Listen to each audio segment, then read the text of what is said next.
Welcome दोस्तों, आज हम लोग मानव नेत्र वायुमंडलीय अपवर्तन वर्ण विक्षेपण के पार्ट 3 को पढ़ेंगे। इसके पहले पार्ट 1 और पार्ट 2 का वीडियो अपलोड कर दिया गया है, उसको देख लीजिएगा। तारों का टिमटिमाना। टिमटिमाना का अर्थ होता है उसकी रोशनी को घटना बढ़ना। उसकी रोशनी जब घटती बढ़ती है तो उसे हम टिमटिमाना कहते हैं। जब हम तारों को देखते हैं तो उनकी चमक घटती बढ़ती प्रतीत होती है और तब हम कहते हैं कि तारे टिमटिमा रहे हैं। रात्रि में जब ध्यान से तारों को देखिएगा तो उसकी जो चमक होती है वह घटती बढ़ती प्रतीत होती है, जिसे हम टिमटिमाना कहते हैं। तारों की चमक में यह घट बढ़ वायुमंडल की असमानता के कारण होती है। आखिर तारे क्यों टिमटिमाते हैं? तो इसका उत्तर होगा, पृथ्वी के वायुमंडल में गर्म तथा ठंडी हवा की धाराएं बहती रहती हैं।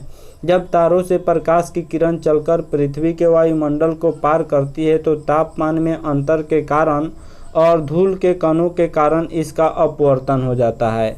इसलिए तारे हमें टिमटिमाते हुए प्रतीत होते हैं। वायुमंडल में ठंडी और गर्म हवा की धाराएं हमेशा बहती रहती है। गर्म हवाएं ऊपर की ओर होती है और ठंडी हवाएं नीचे की ओर होती है।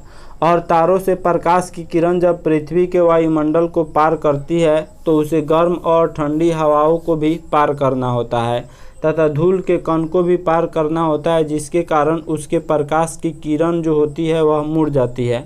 अपवर्तन का अर्थ मुड़ना होता है। उसके प्रकाश की किरण मुड़ जाती है, जिसके कारण थोड़ी देर के लिए प्रकाश हमारे आंखों से विचलित हो जाती है, मुड़ जाती है।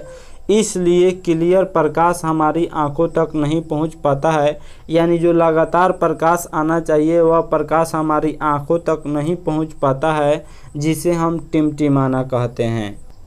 यानी जब तारों से प्रकाश की किरण चलकर पृथ्वी के वायुमंडल को पार करती है तो तापमान में अंतर के कारण और धूल के कणों के कारण इसका अपवर्तन हो जाता है। तारों से प्रकाश की किरण का अपवर्तन हो जाता है, इसलिए तारे हमें टिमटिमाते हुए दिखाई देते हैं। नेक्स्ट है, तारे टिमटिमाते हैं। तारे की चमक हमेशा घटती बढ़ती प्रतीत होती है, किंतु चंद्रमा तथा ग्रह नहीं टिमटिमाते हैं। क्यों? तारे जो होते हैं वह टिमटिमाते हैं, हमें टिमटिमाते हुए प्रतीत होते हैं, लेकिन वे टिमटिमाते नहीं हैं। वायुमंडलीय असमानता के कारण ही हमें तारे टिमटिमाते हुए प्रतीत होते हैं। असल में तारे टिमटिमाते नहीं हैं, बल्कि हमें टिमटिमाते हुए प्रतीत होते हैं वायुमंडलीय असमानता के कारण। तो प्रश्न है, तारे टिमटिमाते हैं किंतु चंद्रमा तथा ग्रह नहीं टिमटिमाते, क्यों? इसका उत्तर है, हम जानते हैं कि तारे की तुलना में चंद्रमा तथा ग्रह पृथ्वी के बहुत निकट है। तारे जो हैं वह काफ़ी प्रकाश वर्ष दूर है, लेकिन चंद्रमा और ग्रह करोड़ किलोमीटर दूर हैं। यह भी दूर है, लेकिन तारे की तुलना में यह पृथ्वी के बहुत निकट है। फलस्वरूप तारों को प्रकाश का लगभग बिंदु स्रोत समझा जाता है। चंद्रमा या ग्रह से जब प्रकाश आते हैं तो उसे सेकंड लगता है आने में पृथ्वी तक, लेकिन तारे से जब प्रकाश पृथ्वी तक आते हैं तो उसे सालों लग जाते हैं। किसी तारे का प्रकाश 2 साल, किसी का 4 साल, किसी का 5 साल लगता है। पृथ्वी के सबसे निकट का तारा सूर्य के बाद प्रोक्सिमा सेंटौरी है, जिसका प्रकाश पृथ्वी तक आने में 4.26 वर्ष लग जाते हैं, यानी लगभग 4 वर्ष से ज़्यादा समय लग जाता है पहला तारा का प्रकाश पृथ्वी तक आने में। तो आप समझ सकते हैं कि तारे जो है वह पृथ्वी से कितने दूर हैं। चंद्रमा और ग्रह के प्रकाश सेकंडों में आ जाते हैं, लेकिन तारों का प्रकाश पृथ्वी तक आने में वर्षों लग जाते हैं। तो हम जानते हैं कि तारे की तुलना में चंद्रमा तथा ग्रह पृथ्वी के बहुत निकट है। फलस्वरूप तारों को प्रकाश का लगभग बिंदु स्रोत समझा जाता है, जबकि चंद्रमा तथा ग्रह फैला हुआ अर्थात विस्तृत पिंड जैसा होता है। इसलिए चंद्रमा या ग्रह से आती किरणों में वायुमंडलीय घट बढ़ के कारण हुआ थोड़ा विचलन मालूम नहीं पड़ता है। तारों से जो प्रकाश आता है उसे बिंदु स्रोत समझा जाता है, लेकिन चंद्रमा और ग्रह से जो प्रकाश आता है वह एक विस्तृत पिंड जैसा होता है। इसलिए चंद्रमा तथा ग्रह से आती हुई किरणों का वायुमंडलीय घट बढ़ के कारण थोड़ा विचलन मालूम नहीं पड़ता है। इसलिए चंद्रमा और ग्रह नहीं टिमटिमाते हैं, लेकिन तारे टिमटिमाते हैं। अगला प्रश्न है, सूर्योदय तथा सूर्यास्त के समय सूर्य रक्ताभ क्यों प्रतीत होता है? यानी जब सूर्य उगता है और सूर्य डूबता है तो सूर्य का रंग खून जैसा क्यों होता है? सूर्य का रंग लाल क्यों होता है? तो इसका उत्तर होगा सूर्योदय तथा सूर्यास्त के समय सूर्य प्रकाश को सबसे लंबी दूरी तय करनी पड़ती है। सूर्योदय और सूर्यास्त के समय सूर्य के प्रकाश को सबसे अधिक लंबी दूरी तय करनी पड़ती है। सबसे अधिक तरंग दैर्घ्य लाल रंग का होता है तथा सबसे कम तरंग दैर्घ्य नीला रंग का होता है और सबसे कम प्रकीर्णन लाल रंग का ही होता है। प्रकीर्णन का अर्थ होता है छितराना। सबसे कम लाल रंग छितराता है और सबसे अधिक नीला रंग छितराता है।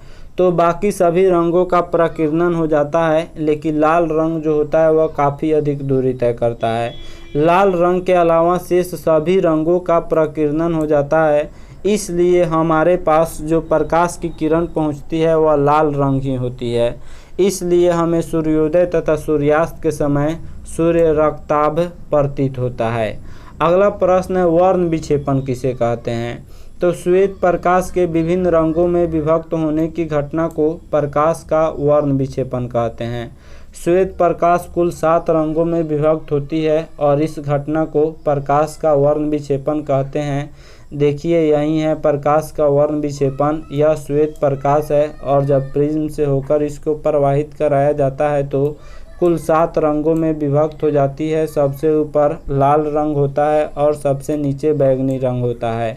तो ऑब्जेक्टिव में हमेशा पूछता है सबसे कम विचलन किस रंग का होता है, तो लाल रंग का होता है, और सबसे अधिक विचलन किस रंग का होता है, तो बैंगनी रंग का होता है। और यह जो रंगीन पट्टी प्राप्त होती है इसे स्पेक्ट्रम या वर्णपट कहते हैं। यह रंगीन पट्टी जो प्राप्त होती है उसे स्पेक्ट्रम या वर्णपट कहते हैं। नेक्स्ट प्रश्न है, श्वेत प्रकाश किसे कहते हैं? तो कोई भी प्रकाश जो सूर्य के प्रकाश जैसा स्पेक्ट्रम दे, यानी सूर्य के प्रकाश जैसा रंगीन पट्टी दे, श्वेत प्रकाश कहलाता है। स्पेक्ट्रम या वर्णपट किसे कहते हैं? तो जब सूर्य के प्रकाश को प्रिज्म से होकर प्रवाहित किया जाता है तो प्रकाश की एक रंगीन पट्टी प्राप्त होती है जिसे स्पेक्ट्रम कहते हैं। देखिए, यह श्वेत प्रकाश है और जब प्रिज्म से होकर इसको प्रवाहित कराया जाता है तो एक रंगीन पट्टी प्राप्त होती है। 7 रंगों की एक रंगीन पट्टी प्राप्त होती है जिसे स्पेक्ट्रम या वर्णपट कहते हैं। इसे ही स्पेक्ट्रम या वर्णपट कहा जाता है। नेक्स्ट है, इंद्रधनुष किसे कहते हैं? वर्षा होने के बाद जब सूर्य चमकता है और हम सूर्य की ओर पीठ करके खड़े होते हैं तो हमें कभी कभी आकाश में अर्धवृत्ताकार रंगीन पट्टी दिखाई पड़ती है। इस अर्धवृत्ताकार रंगीन पट्टी को इंद्रधनुष कहते हैं। सूर्य की किरणें वर्षा के बिंदु से अपवर्तित तथा परावर्तित होने के कारण इंद्रधनुष बनाती है। इंद्रधनुष हमेशा सूर्य के विपरीत दिशा में बनता है। अगर सूर्य पश्चिम दिशा में उगा हुआ है तो उसके विपरीत पूर्व दिशा में इंद्रधनुष बनता है। इंद्रधनुष में कुल 7 रंग होते हैं। स्पेक्ट्रम में जो रंग होता है वही इंद्रधनुष में होता है। यह हमेशा सूर्य के विपरीत दिशा में बनता है। अर्धवृत्ताकार रंगीन पट्टी होता है जिसे इंद्रधनुष कहते हैं, जैसे इस चित्र में इंद्रधनुष को देख सकते हैं। अगला प्रश्न है, प्रकीर्णन किसे कहते हैं? तो किसी कण पर पड़कर प्रकाश के एक अंश के विभिन्न दिशाओं में छितराने को प्रकाश का प्रकीर्णन कहते हैं। प्रकाश जब किसी कण पर पड़ती है और वह विभिन्न दिशाओं में जब छितरा जाती है तो इस प्रक्रिया को प्रकाश का प्रकीर्णन कहा जाता है। नेक्स्ट है, आकाश का रंग नीला क्यों प्रतीत होता है? जब हम आकाश को देखते हैं, आसमान को देखते हैं तो वह नीला क्यों दिखाई देता है? सूर्य का प्रकाश जब वायुमंडल से होकर गुजरता है तो उसका वायुमंडल के गैसों के अणुओं, पानी की बूंदों, धूल कणों आदि से प्रकीर्णन होता है। सूर्य का प्रकाश इन सभी कणों पर पड़कर प्रकीर्णित हो जाते हैं। इनमें सबसे सूक्ष्म कण गैस के अणु होते हैं जो नीले रंग को अधिक प्रकीर्णित करते हैं।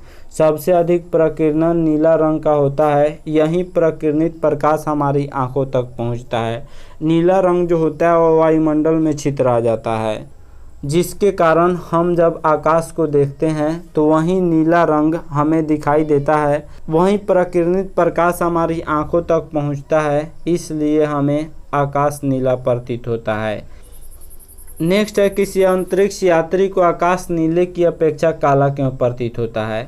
इसका उत्तर होगा, अंतरिक्ष में वायुमंडल नहीं है, इसलिए अंतरिक्ष यात्री को आकाश नीले की अपेक्षा काला प्रतीत होता है।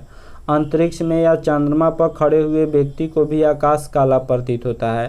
चंद्रमा पर से आकाश को देखा जाता है तो आकाश काला प्रतीत होता है क्योंकि वहाँ पे वायुमंडल नहीं है। वायुमंडल नहीं होने के कारण वहाँ पे प्रकिरणन नहीं होता है, जिसके कारण आकाश काला प्रतीत होता है।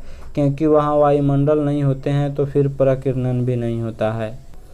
तो फिजिक्स का 3 नंबर चैप्टर समाप्त होता है। आशा करता हूँ यह वीडियो आप सब किसी को काफ़ी पसंद आया होगा। हमारे चैनल को सब्सक्राइब करें, इस वीडियो को लाइक करें तथा अधिक से अधिक शेयर करें। Thanks for watching my video.